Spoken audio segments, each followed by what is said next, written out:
Welcome to the Expert Edge. This is the show where we bring on experts in their fields of health and wellness practice to hear their stories, learn what they see working in the field of diabetes reversal and prevention. So I'm happy to introduce today's expert, Marie Sennett. Marie, it's so nice to have you here with us. Thank you. Oh, it's wonderful to be here. Thanks so much for inviting me, Tiffany. I love it. Yeah, and I know people do that all the time. It's like my first name's Lucia, last Oh, name's Tiffany, I'm but it's sorry, like people Lucia. do no worries. People do it all the time. So I'm used to it. I used to have before I got married like this really hard to pronounce last name that nobody could ever pronounce or spell right. And so Mm. it's like when I got Tiffany, I'm like, I don't care if they call me Tiffany or call me Lucia. It's like they can spell it. They know what it is. So I'm thankful for that. So Marie is a transitional life coach, and she likes working with people to help them create their dream retirement plan. And she has a background as a civil rights lawyer. And so she found that in that practice that she needed to make her body strong and flexible, and she needed to learn how to relax and use her mind to support that so that she could be ready to live her dream retirement. So that's why she got into this area. But I want to back up a little bit and tell us, Marie, more about your background. Like, how did you get interested in this connection between lifestyle and health?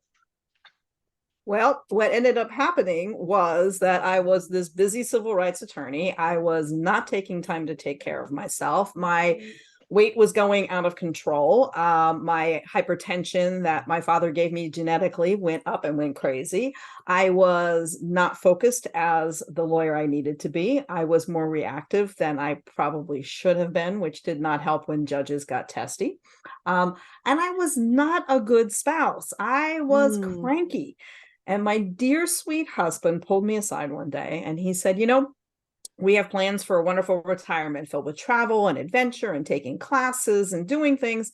And if you keep going this way, our retirement's going to be me taking you from doctor to doctor to doctor. mm, And it was a wake up call. It was time for me to mm, say, whoa, I need to change this. I need to make sure that I am in the mind and body that I want to be in to enjoy this wonderful retirement. So I started a regular routine. I love yoga, so I was doing yoga. And I started noticing the weight was coming off. I was doing mindfulness and I was calmer. I was more fun to be around. I was a much better lawyer because I had the pause that I needed between, when something happened and my reaction. And I was a much better spouse. And I mm. decided that, other people are having this struggle as well. We have crazy busy lives, and I should do something to help other folks find the joy and the glory of taking care of yourself now and being able to plan an incredible retirement and know that you're going to get to do all the things you want to do. So that's how I Mm. got started. I really love that because your husband helped you stop and think about your future. And like, what was your vision going forward as you got older, as you got into retirement age? What did you want to be able to do? I think a lot of our listeners are in a space like that where they're like, yes, I'm looking forward to retirement, or maybe I've just retired, or maybe retirement's 25 years from now, but I do have ideas about what I want to do with myself. And usually those ideas do not include spending hours and hours in doctor's offices, having trouble getting around, having a lot of pain. I mean, it's not part of somebody's retirement dream, right? Right, right. It's definitely not. It's definitely nobody wants to do that. No. And if you already are seeing that you have issues with blood sugars, maybe it's metabolic syndrome, maybe it's prediabetes, or maybe you've already been diagnosed with diabetes, you know that if you don't do something about this, that you are not going to have the retirement or in the long life that you really want to enjoy your family, activities that you love, and all of those wonderful things. And so we are here on the Expert Edge to look at specific things we can do in the area of lifestyle that can help us and support us in creating that dream life that we're looking for, no matter what our age is or what our current health might be. And I'm so glad that you're here with us today, Marie, to look at things like How do we really take care of ourselves? And how can that help us optimize our blood sugars? So, what is one of the things that, as you have had experience working with people that have diabetes, what have you seen in this area that can be really important for people to like be paying attention about, have their antenna up around? What are some of those areas? I think the biggest thing is stress. And we Mm. have a ton of stress in our lives. It's almost like it's part of the American dream anymore. You know, and No, how did stress that is happen? But yeah, exactly. Exactly. And the pandemic didn't help that at all, let's face it. true, yeah. Yeah. But managing stress is pretty much key to everything. It's Hmm. going to help us sleep better. It's going to help us get the exercise we need. It's going to take those hormones and put them in the place they're supposed to be rather than all over the place. It's going to help us be calm and be restful and relaxed. And that is going to help us regulate our blood sugar by the way we move, the way we talk, the way we eat, and just by breathing. Mm. You know, I think that's so important for people to realize because oftentimes clients will come to me and they're really focused on that. I don't know what to eat. Or maybe it's like, I hate exercise. But, and we think about those two things a lot, which are important and powerful. I don't want to diminish that. Right. But I come from a family full of diabetics, and some of you that have been listening to me for a while might have heard this. But like, I have somebody really close to me, and they were like checking their blood sugars a lot because they tended to be a little bit brittle. But one of the things they noticed was that they could go from a perfectly normal blood sugar to a blood sugar of 400 because they'd gotten a stressful phone call from their boss and they hadn't eaten anything. Mm-hmm. Many people do not realize what a dramatic impact stress can have directly on your blood sugar numbers, not to speak of the inflammation it promotes, the belly fat deposition it promotes. I mean, not even talking about those things, it can have a direct impact. So I Right. think that this area of how do we manage stress healthfully, how do we work things into our life that are really going to address this is super important around Yeah. blood sugar. So that's why we're here today. So tell me some of the ways in which you have experienced being able to decrease the stress you were experiencing in the workplace and even in relationships. What were some of those things that have been really helpful to you to do what? And like, let's talk about what it does and then what you were doing to get Sure. there. So the first thing was to get up and get some exercise, right? Mm, Because sitting still is going to increase whatever anxiety you have. It's not going to get rid of it, you know. And getting up and moving is going to get oxygen into your system. It's going to get mm, oxygen into your muscles, which is going to also help in terms of glucose intake and oxygen intake. It's going to movement, we know, is going to help reduce that weight, and that weight mhm. is key in terms of managing our blood sugar as well. And it makes you feel good. I mean, it's Yes. you get to the point where like if you get a routine going, you want to have that movement because Mhm. it feels great and it feels good to take care of you. And I Mm, added to the movement piece also mindfulness, because mhm. mindfulness is key, especially in terms of making sure that we get sleep, making sure that that anxiety goes down, making sure that our body is going to be able to rebuild itself. Yeah. And mindfulness even comes into eating. I mean, there's a book called, Eating Mindfully, that talks about, things about pick up your fork, put the food in your mouth, feel the texture, enjoy the taste, put the fork down, and just enjoy that experience Mm, before you take the next bite.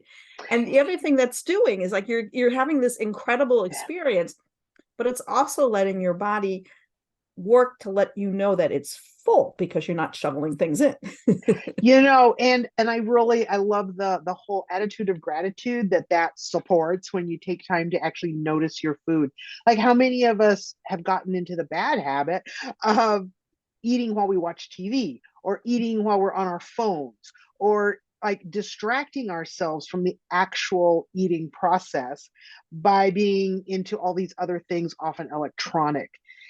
Right. And that, I think that's huge in terms of not even noticing like how much food's going into our mouth or what kinds of food. It can be so mindless when we do that. And I think that being intentional about enjoying our food, about having gratitude about what we're able to enjoy on our plates.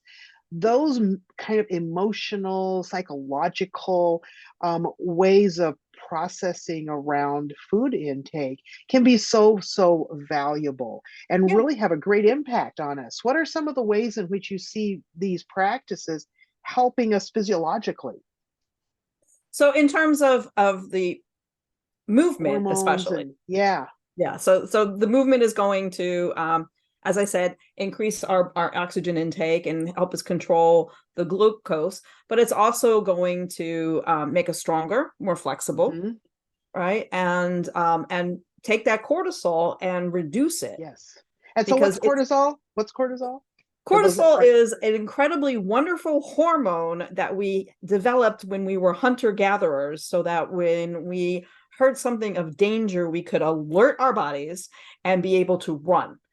It's the flight or fight syndrome. It is the physical manifestation of that. And it is a hormone that is hard to get out of your body once it's in there. And it wreaks havoc if you are having stress and not because a tiger is chasing after you. Then Right. You know, and I think it's really interesting because that cortisol is an important hormone. It's not like we want to get rid of it completely, but it wasn't designed to be circulating at high levels all the time in our bloodstream.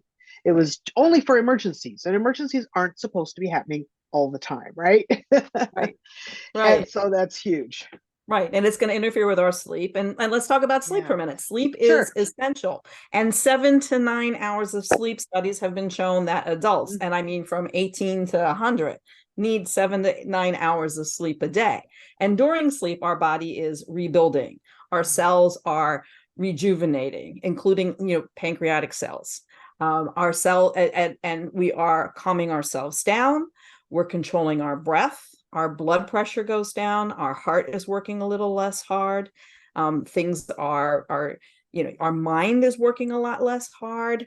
We Melatonin is something that people like just pop in their mouths right now when they're having problems sleeping. Melatonin has a very particular role in sleep, and it goes into the circadian rhythms that we have. And Mm-hmm. part of what melatonin does is it tells our mind to quiet down, because right now we need to sleep some more, but it just gets us to the first phase of sleep. And so if we're taking melatonin to try and sleep throughout the night, we're not getting the deep rejuvenating sleep we Mm. need. We are getting just the first level of light sleep. So we're not getting our bodies to actually do what it needs to do to rebuild. I mean, cellular generation is key to like healthy aging Yeah. and controlling our blood sugar, and even to the point of like our skin. I mean, we need to have that and feel good inside. So sleep is Yes. key in that. And I love that. And melatonin as a supplement, like you said, many people, that's the only way they really think about it. But our bodies will make our own melatonin if we are aware of the ways to do it. Like I remember seeing some studies that were really very clear in that exposure to mid-morning sunshine actually produces like a higher spike of melatonin during the night. And Right. melatonin is one of those things our body can't store from day to day. It has to like No. create it every day. And I think we often see levels dropping over time as we get older. Like children have really high levels, and older people often have lower than normal levels. But we can do things that really affect that melatonin level, like getting outside in the sunshine Mm-hmm. and enjoying that mid-morning sunshine. The light comes in through our eyes, tells our brain, okay, you can make lots of melatonin tonight, and it increases the quality of our sleep as well. And I love what you said about the supplements. They aren't like being produced, they're not going in these cyclical patterns that our body wants to use it in. So it can actually disturb our body patterns. Right. So it's like our bodies are really well designed. And if we simply cooperate with that design in a way Mm-hmm. that allows us to optimize it, we can really have a lot of benefits. And so I really love what you're talking about sleep. So we got melatonin, which is a hormone, we have cortisol, which is a hormone, and they are all involved with sleep. So how do we maximize going through like the different cycles of sleep? Is there anything else we can do? We know movement helps, but anything else that you were thinking of? Well, you want to try and have somewhat regular sleep. I mean, you don't want to like be, oh, it's Ah, 9 o'clock, I gotta get to bed. But you want to go to sleep and get up about the same time every day. I think And in regularity. retire, right, and retirement, that's even more important. A lot of people retire and they're like, I don't need a clock. I don't have to. I don't have to do this anymore. And it works to counteract this. Suddenly we're up later at night and we're not getting the sunshine we need. We're not getting Mhm. outside, and we are just not sleeping well. And it becomes just a roller coaster in terms of problems. Mhm. And so, we need to do that. And, movement outside takes care of the melatonin issue, right? Yes, especially at the right time of day. Right, right, right. Going along with that, we need bright light in the morning, but then what about light at night? How do we deal with that for optimizing sleep? Well, that's what you want to do is you want to have a dark room. So if you Mhm. don't have shades that are darkening shades, say you're renting your place and you don't have those things, you can get an eye mask and put that on. Now, I myself use an eye mask, but I put it on later in the night because I spend a lot of money on eye cream and I don't want it to just go on the mask. Yeah, we've got to take care of our looks as well as our sleep, right? Even if it's Exactly, beauty sleep. exactly. Yeah. Yeah. And I'm blessed at that age where I get up and go to the bathroom in the middle of the night. So I put the mask on when I come back. Oh, there you go. There you go. You don't turn the light on in the bathroom, do you? No, no, no, I don't. I've got a night light that's nice and calm, and I go in and I do whatever, and then I come back, put my mask on, and go to sleep. Yeah, Um, and that's a great point. And I appreciate that you don't. I know a lot of people that out of habit flip on the bathroom light in the middle of the night. But what does that do to our melatonin production? Any ideas? Brings it down. That's right. It actually turns the switch off, and it's the Right. end of making melatonin for the night. So, bright light exposure is something you don't want during your sleep hours. How would you prepare for a good night of sleep in terms of like light or screen exposure or things like that? Well, it's funny. Somebody was yelling at me one time at a yoga retreat because I had my iPad and I was reading a book. And they're like, you shouldn't be using that to read at night because, like, it's the blue light and it's going to keep you up. And I'm like, but this is where my Kindle is. But it made me think. I went and I got a paper white Kindle because Mm, I've got all the electronic books, but that blue light is going to keep us up. So checking your email, looking at playing solitaire, reading a Kindle book or any other book on your iPad or your phone before you go to bed is not a good idea. What you want to do at least an hour before you go to bed is take your phone, your iPad, your computer, and put them away. Just put them somewhere else. Do the old fashioned, get a journal, write in a journal. A lot of folks that I work with do things where they write 5 things that they're grateful for at night before they go to bed in a paper journal with a good old I fashioned love it. pen. Uh, so they're getting rid of the blue light, but they're also kind of thinking about the day and unwinding and Mhm. and thinking about, hey, life is pretty good, which is going to help relax us and rest us for that night's sleep. I I love that. I love that. Yeah, and you can do some gentle movement. There's some different moves that you can do, either just breathing Mhm. exercises, or just stretching. If you want to, one of the best things to help you sleep is to open up your chest. So if you reach over and Mhm. stretch, that's going to Mhm. be a good way of doing it. Um, Mm. and, And and posture too.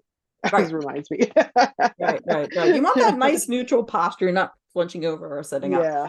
So Oh, I those are think some those of are the great. things. Yeah.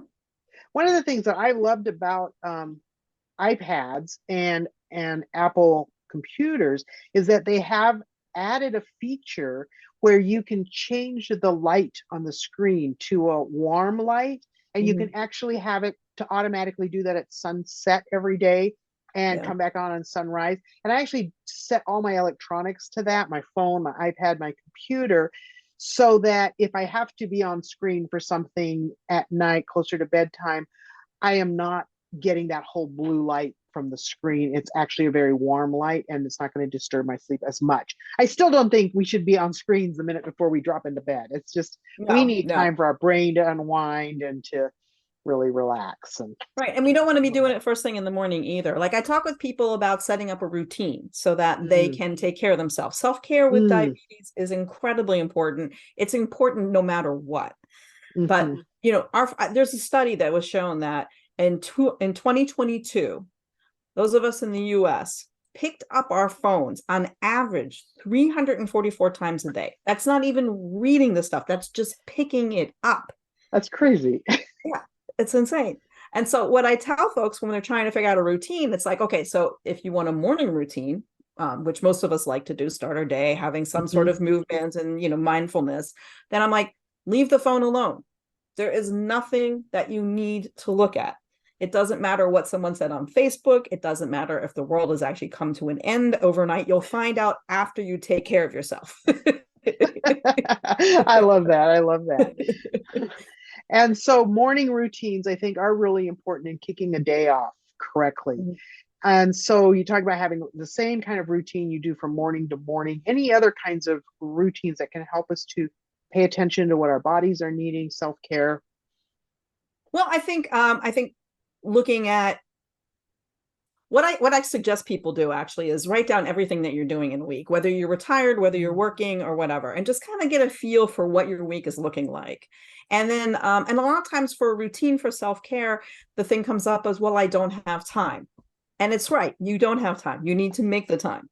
And it's not get up an hour earlier, because that is not the answer. The answer is to look at all this stuff that you're doing and figure out what you can get rid of by either delegating it to somebody, or it doesn't have to be done, or, like I hate wash. I absolutely hate wash. I love the fact that there are people in this world that like to take my wash and fold it neatly and put it actually in tissue paper and hand it back to me so I can put it into my drawers, and I'm stimulating the economy and I don't have to worry about when I'm doing wash. So think about things that you Yeah, can get rid of. it's And true. then, It's true. And if you have a family, often you can help to distribute some of those chores that everybody's contributing to and everybody's benefiting from. And I think that children, even when they're quite young, can be really helpful in many of the routines that help a home move smoothly, so that it doesn't all have to be on mom or yeah, all have to be on dad, right? right, right. Yeah. In fact, my nieces and nephews have been doing their own clothes since they were 10. Yeah. you know it's great. And my sister has gone on to do other things for them and for Sure, herself. sure. Yes. And I Yeah, think I think that's important. And I like people to remember that self-care isn't selfish, right. because self-care is doing the things that take care of your body, that help you to function at your best, so that you can be more of a blessing for longer to more people. Yeah, yeah, yeah. In my Facebook group, we have Self-Care Sunday, and for the first 2 years that I started the Facebook group, actually 3 years, I would do a different self-care tip every Sunday. And there's like 94 tips in there, and I was like, you know what, I'm running out of tips. So now what we do is on Self-Care Sunday, people put into the Facebook group what they're doing to take care of themselves, and the rest of us are like cheerleaders. Mhm. And if you're stuck, there's 94 things in the guides that you can look at to figure out what you want to do for your self-care. And it doesn't have to be anything crazy. It's like, Yeah. I love the idea of a bath with Epsom salts and all that stuff. Don't have time for a bath, but I have time to do a foot soak. Mm. And that's Yeah. just as soothing. And there's all these pads you can buy now to soak all the stuff out of your feet, get rid of the junk, the toxins. So why not just soak your feet, right? There you go. There you go. There's so many things that we can do, and it's sometimes different for different people. But just being intentional, and don't put yourself on the back burner and think that you're doing anybody a favor, Right. because ignoring the needs of your body is not doing yourself or your family or your friends any favors. Now, I really appreciate what you've been sharing with us here today. And I know that you have a free gift for people that are interested. Tell us just a little bit about it. Sure. So what I've put together, having worked with people to try and figure out what their routine is, a list of 5 empowering ways that you can take time to take care of you.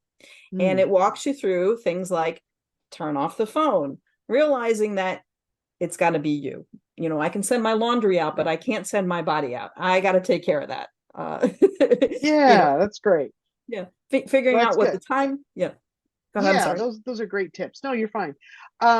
If you are looking for that, the link for that is going to be right in the description under this video.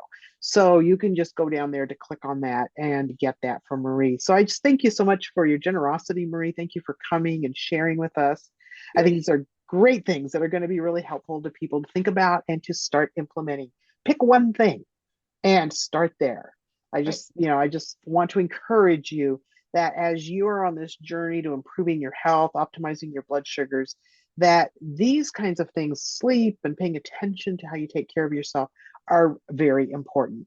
And remember, health is wealth and it comes by choice, not by chance. And I just want to say thank you for being here with us today. Thank you for having me. It has been a distinct pleasure. Oh, thank you so much, Marie.